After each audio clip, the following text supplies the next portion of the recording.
very much for joining me today. My name is Alexis Johnson and I am the Wild Wellbeing Lead for Staffordshire Wildlife Trust. I really appreciate you taking the time to click on this link to learn a little bit more about social prescribing and more specifically green social prescribing. I assume that you already are familiar with Staffordshire Wildlife Trust as you found that link through our website or social media avenues. But just to make sure we're all on the same playing field, I'll just tell you a little bit more about the Wildlife Trust. So we are the largest conservation charity in the county. We manage about 43 nature reserves right across the stretch of the land. And we are looking at parcels of land specifically that link up with other areas of conservation. So hopefully we're creating a bit of a corridor for nature and wildlife, or what we like to call a living landscape. We're also really fortunate in that across the movement, we've got one of the biggest people engagement teams. This means that not only are we looking after the land and those habitats, but also we're engaging with the public who live very near to them so that they'll want to visit those places and hopefully build a connection with them as well. I would also like to take this opportunity to tell you a little bit more about my personal background. If you've also watched the Nature Connection workshop, you might want to skip past this because I am repeating myself. But otherwise, the two workshops do stand alone and they're separate. This is the only bit that I'm sort of covering the same material, if you will. So my background is actually in environmental education. I've worked for Staffordshire Wildlife Trust for about 10 years now. And when I went off on maternity leave with my first child, I experienced postnatal depression. Now, I live with anxiety and depression anyway, but obviously postnatal depression hit me a little bit differently, and I didn't have work as a distraction at that time. And I went through all of the normal routes that you would expect. I visited my GP. I tried some different medications. I went through cognitive behavioral therapy, some group therapy, online courses outlining what anxiety and depression was. But what I found really helped me the most was to just be outside and to take my baby with me. So perhaps we'd go for walks along the towpath in the canal, and I could watch the water and see the wildlife that was there, or just spending time in my front or back garden, playing with the plants that were surrounding us, or watching the clouds as they rolled past. And it was also really nice for me to be able to see how she engaged with nature. And at the time, I kind of thought perhaps that was just because I'm into nature, I'm into wildlife, that's what my background is in. But over time, I thought, actually, there's got to be more behind this. I don't think this is just because I'm into nature. And when I came back to the Wildlife Trust, I realized that there was lots of other research that had been taking place. The Wildlife Trust was also beginning to look at well-being and how it linked in with our work. And naturally, we came up with this post, the Wild Wellbeing Lead. Was a role that I was quite happy to slot into at that time. So yes, all of those other avenues of getting well are there for a reason, and they definitely benefit some people. But alongside that, having a strong connection to nature can also be really good for our health, and that's certainly what worked the best for me. So because I'm so passionate about this, I'm very excited to be sharing it with you today. The aims for this workshop are to understand what green social prescribing is, to look at the benefits and barriers of green social prescribing opportunities, to identify how best to meet patient needs and ensure realistic expectations, and to bring more nature connectedness to our lives and of those around us.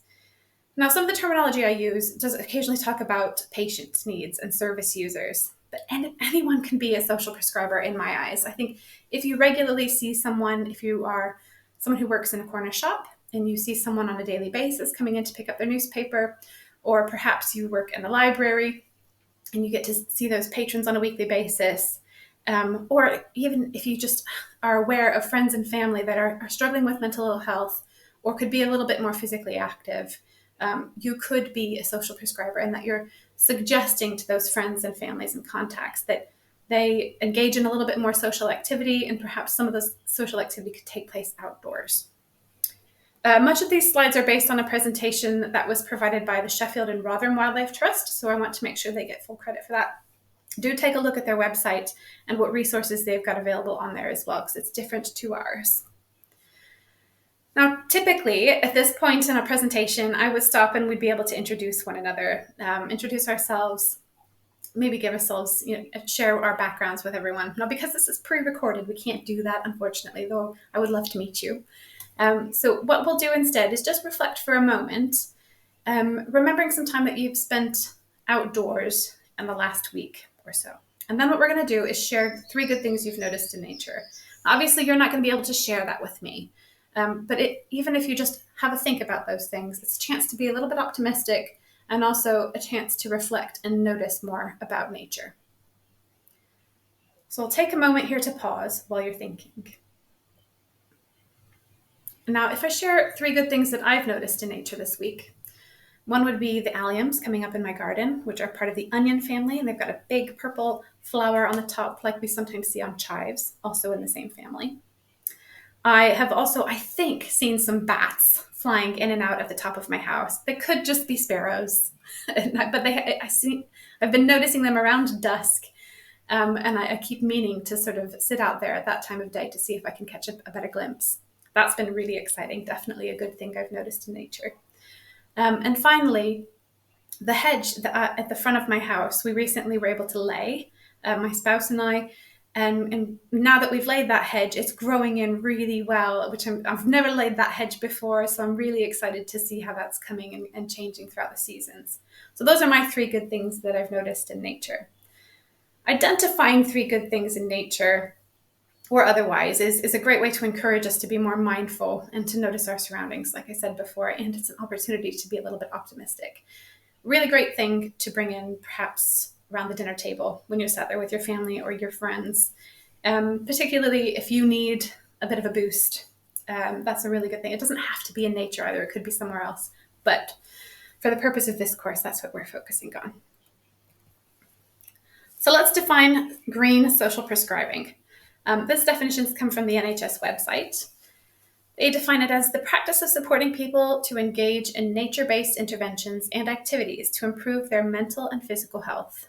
Social prescribers, link workers, and other trusted professionals connect people to community groups and agencies for practical and emotional support based on a what matters to you conversation.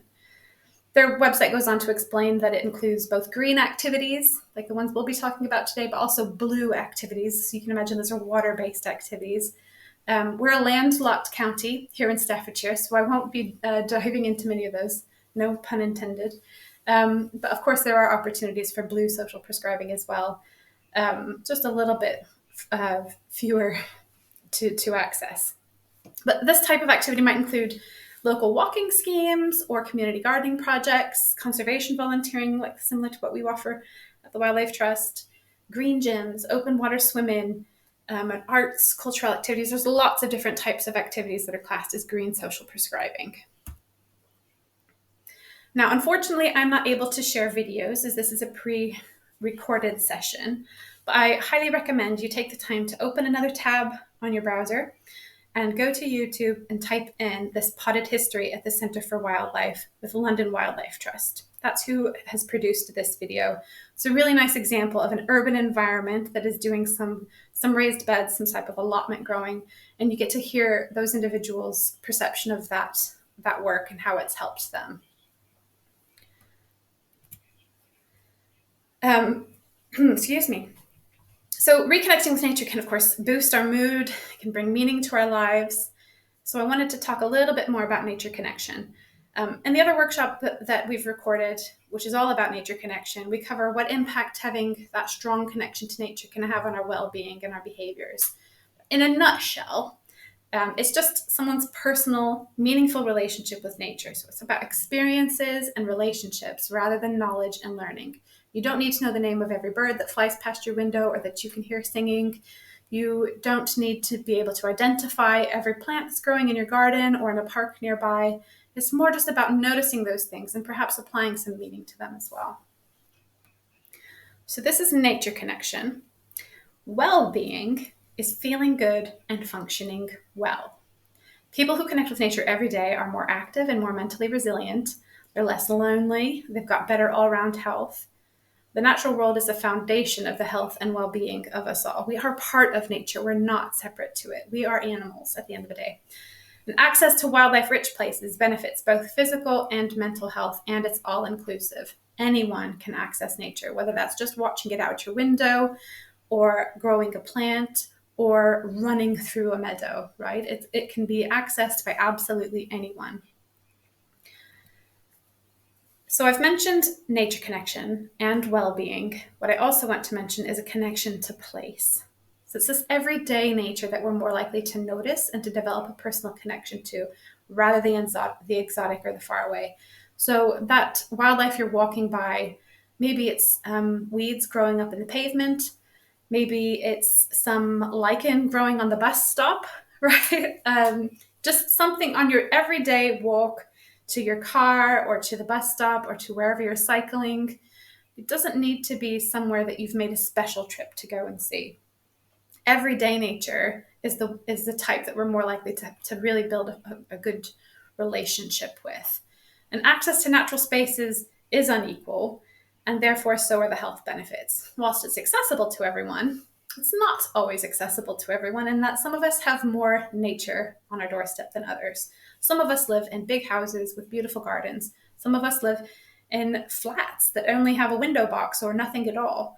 So it's important that we try to make that a bit more of a level playing field where we can. And it doesn't matter, like I said before, how much time you're spending in nature, but really the quality of time that you're spending in nature or noticing nature. So if that is just looking out your window, that still counts. So where does green social prescribing actually fit in? So we've mentioned natural surroundings or place. And there's also this social context, right? So we're social, gregarious animals, and being part of a community really matters. Green social prescribing is a bit of a blend of the nature connection and this social aspect as well. Ideally doing something meaningful in there, that purple circle at the top. And right in the middle there, where they all join together in the Venn diagram, is where I see green social prescribing fitting in. And as practitioners, right, people like me who are offering activities, we're part of creating these healthy environments and connected communities. So we're part of creating these environments, but you are absolutely welcome to refer people or suggest that people take part in them. This is a bit of a complicated graphic. I apologize for that. It's from the NHS. It's their comprehensive personalized care models. They're trying to make sure that every individual has their own personal care, and every person is seen to it's a person-centered care approach, right? I'll just try to break it down a little bit for you in terms of green social prescribing. At the bottom of the pyramid there is the largest tier of the population, and largely they're self-sufficient. They can organize their own social life and activities. They just need a little bit of information about what's available locally. They might need a little bit of support from social prescribers, but not necessarily. Oops, sorry about that. I've done it again. In the middle of the tier there, it says people living with long-term physical and mental health conditions. These patients might need a little bit more support. They could be working with social prescribers or other local health organizations, and they likely just need their interests discussing and some sessions suggested, like a Walking for Health group or a local litter picking session. And then at the tippy top, we've got the smallest number of people. Those people are living with a little bit more complex needs. They might need one-to-one support. They might rely on a carer or a befriender. There's also some schemes out there like nature buddies, nature friends, people who are really confident in spending time outside, who can be then paired up with someone who perhaps lacks that confidence and isn't so sure about spending time in nature. So there's lots of different scales, if you like, of the need. Green social prescribing opportunities have really strong impacts on those who are lonely, physically and socially inactive, and perhaps they've got poor mental well-being as well. When we live with mental illness or stress, depression, anxiety, reinforcing our links with this natural world, can, on a regular basis as well, can really make a positive difference. Social prescribing practitioners, or all of us, can signpost different patients, family, friends, service users to opportunities that help them connect regularly with nature. Now, I've been talking at you for like 15 minutes, so let's take a minute and stop. Let's try an actual practical activity, because it feels really counterintuitive to be talking to you from behind a screen when I'm talking about how important it is to spend time outside. This activity is called 5, 4, 3, 2, 1 grounding. I've thrown an outdoor in front of it because it's relevant. This is regularly used by therapists to help people when they've got that sense of overwhelm, to just ground themselves and come back to earth a little bit. The idea is that you're using all of your senses. It distracts you from whatever's flying about in your brain. So we're going to go outside in a moment. You can look outside and name 5 things that you can see, 4 that you can feel, 3 that you can hear, 2 that you can smell, and 1 that you can taste, or something you'd like to taste. It's not important that you memorize how I find 5 of what and 4 of another. That's not important. I tend to go, what am I most likely to see or hear or smell? If it's the biggest number is going to be seeing things for me. That's what I would look for, is 5 things to see. Just go through your senses and remember the 5, 4, 3, 2, 1 and see how you get on. So let's pause the recording here. I want you to take 10 minutes or so for a comfort break, get yourself a cup of tea, and then give yourself permission. You're doing it as part of this workshop, right? Try this outdoor grounding exercise. And then when you're finished, come back in and we'll crack on.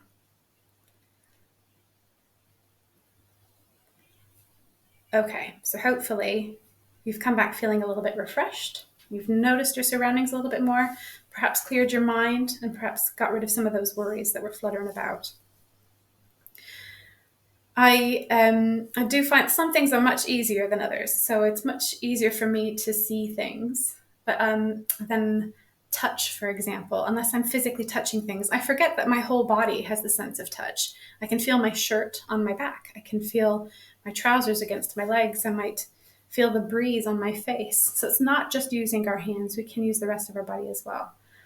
But I hope you found that a useful activity. And again, a really easy one, particularly with children, I think. If you've got toddlers or young children or teenagers who are experiencing big emotions, that can help them. That's a nice tool to sort of release that overwhelm and bring us back to earth.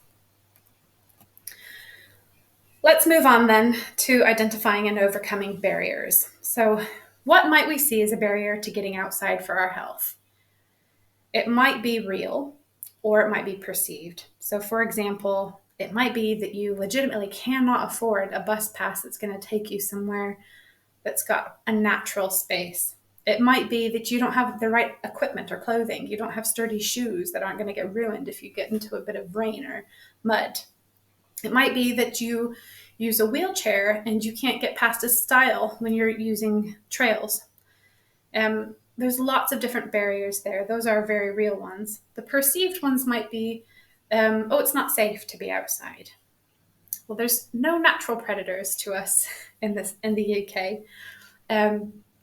but there is that sort of lack of safety feeling, and it's overcoming those sorts of things, overcoming those perceived barriers that can support individuals and encourage them to come outside.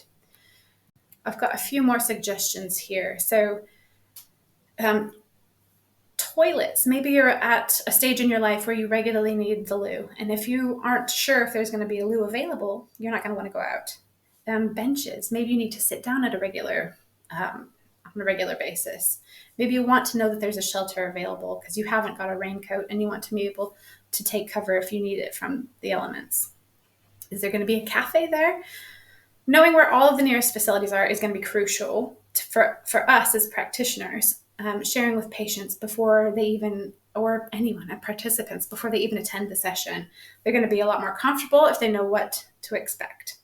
So that is one way that we can reduce those barriers. We can remove those barriers by making them absolutely clear about what's ahead of them. There is a real, I mentioned this on the last slide. We do have issues with transport. We do have issues financially.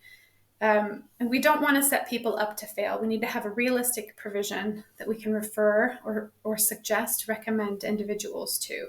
But with a bit of help and enabling, we can remove at least those perceived barriers. Rather than trying to solve problems, we want to support individuals to develop a new relationship with nature in whatever environment they find themselves in.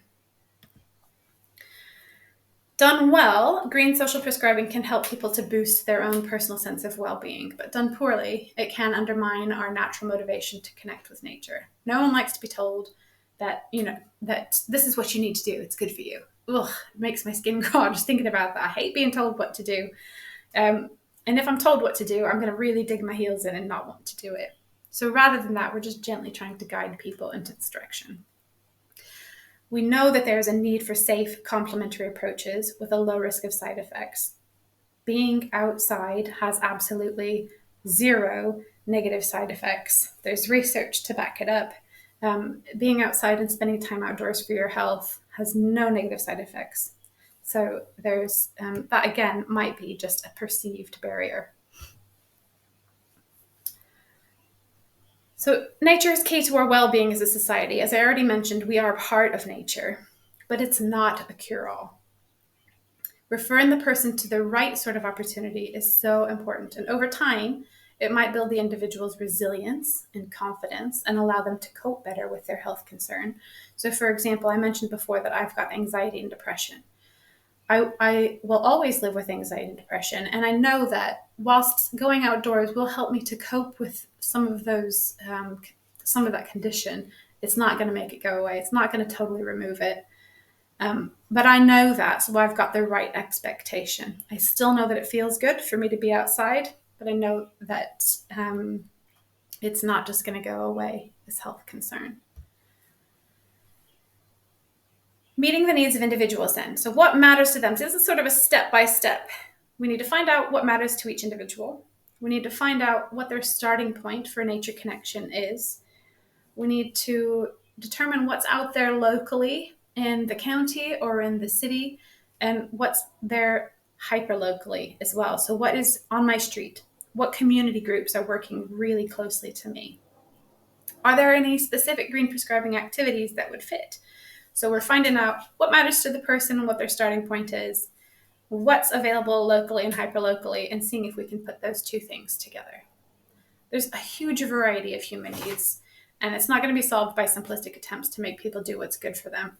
We need a huge variety of activities to meet the needs of all of these different types of individuals.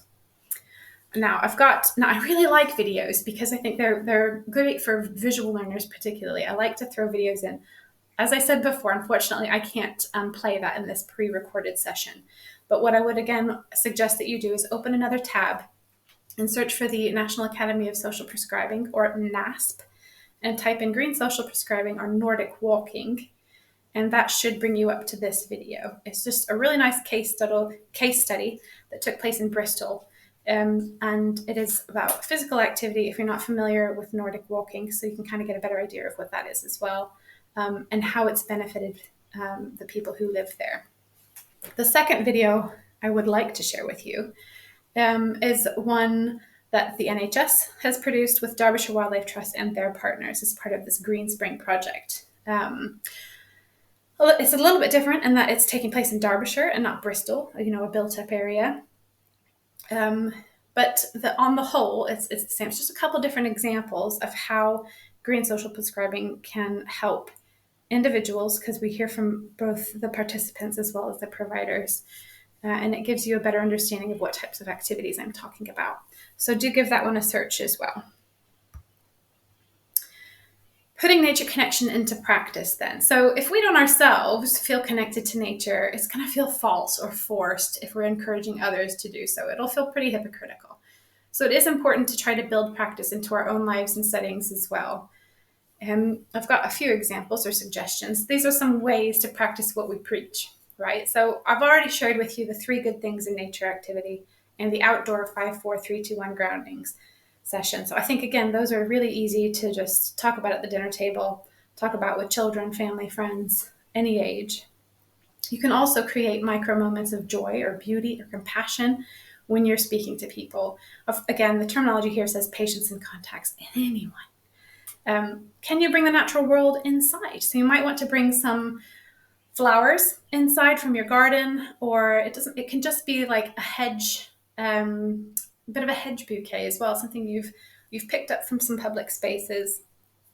I think a lot of us we're not sure if we're allowed to pick things, or afraid of being judged if we're picking things, because surely that's taking away from nature.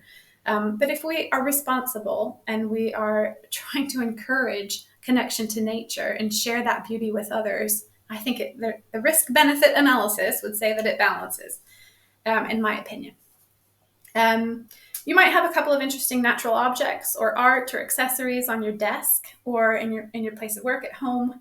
That might include a houseplant or a cool pebble, maybe some meaningful art or a mug People know that I'm into nature, so I've got quite a collection of mugs, one with a hedgehog, one with seagulls.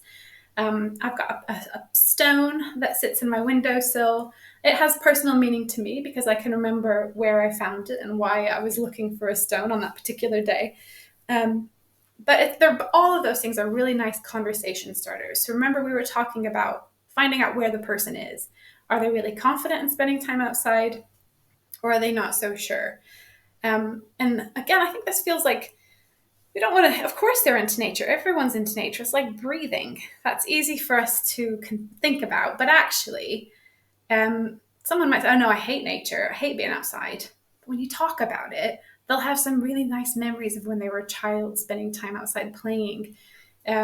Or they might not be into nature, but they really like birds. So maybe they are into nature. So all of these objects or accessories that you can have, just sort of start that conversation to find out where they're coming from. If it's appropriate, you could also give something. So you could bring a posy of hedge flowers, like I mentioned before. One of the first activities I delivered was with a library, and that was collecting. I happened to stop into a McDonald's on my way there and cut some hedge plants out of there because I thought the branches looked nice. There were some things, some flowers, and I brought those along with me to the session. Cost me nothing. It was really pleasant for me to pick and harvest those things. And also everybody else got to benefit from that as well. Didn't need it after I left. So I said, would you like me to leave this here? And they could enjoy it or do whatever they want to with it once I've gone. So that was just a really nice, that made us all feel good, I think. You could also do some micro activities. Seeds aren't super expensive. So you could have some seeds in your drawer, share some seeds or some little seedlings. Perhaps growing cress or marrowfat pea tops to eat. Not only do they get to care and nurture and watch something grow and develop, but they can also then eat it and try it, taste it. Another way to connect with nature. I'm sure you've noticed by now that I'm not a very formal person. I really encourage everyone I know to be positive and playful as much as they can. It's not always appropriate, I get that, but we tend to lose our sense of playfulness as we grow older, and bringing that back into our lives can lead to more enjoyment, both professionally but also personally. There's absolutely no one stopping you from exploring a tree, getting to know it a little bit better, having climb in its branches. If you find a puddle and you want to splash in it and see what happens with the ripples or the mud at the bottom of the puddle, do it. Maybe you want to go mini beast hunting or pond dipping. All of these things we associate with children, but there's absolutely no reason why grown-ups can't take part in those activities as well. Encouraging positive sensory experiences rather than cognitive learning experiences is how we connect to nature. Now, there's a wide variety of opportunities available in staffs, but it can be really challenging to keep on top of what's current. And this is largely due to the unpredictability of funding available to organizations like mine. If we're lucky, we'll have maybe a 3-year project, maybe a 1-year project, maybe 6 months. And unfortunately, funders also like to see something new every time we apply for funding.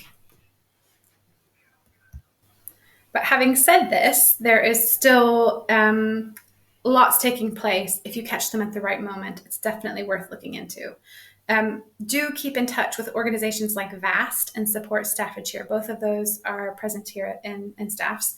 They support, and they've got a directory of voluntary organizations in the county. So lots of different organizations who are likely to have funding to deliver various social activities or green social activities that you could refer or recommend someone attend.